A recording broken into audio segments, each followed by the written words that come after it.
لنوم أفضل، ومن ثم إحساس أفضل.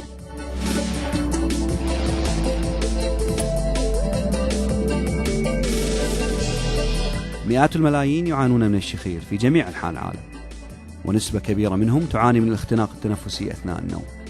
هل أنت منهم؟ لنبدأ بالتشخيص. من أعراض الشخير والاختناق التنفسي أثناء النوم: الحاجة للنوم أثناء النهار، النوم المنقطع أثناء الليل، فقدان الذاكرة، صعوبة التركيز، وزيادة الإحساس بالإحباط. ماذا يسبب الاختناق التنفسي على المدى البعيد؟ يزيد من نسبة الإصابة بأمراض القلب، يسبب ارتفاع في ضغط الدم، ازدياد نسبة الإصابة بالجلطة الدماغية، وكذلك ازدياد نسبة الإصابة بمرض السكري.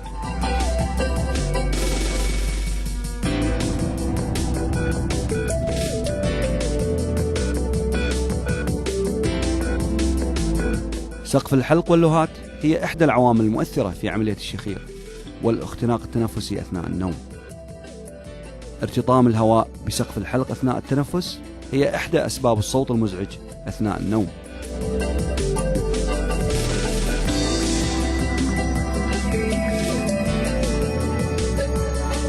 وقد يؤدي إلى الاختناق التنفسي أثناء النوم.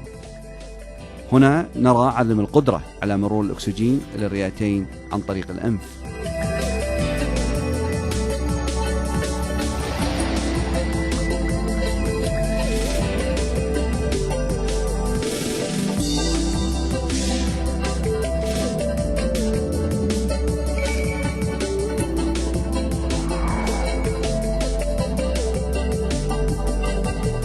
وهنا أيضا نرى أشعة رنين مغناطيسي تظهر الاختناق التنفسي أثناء النوم.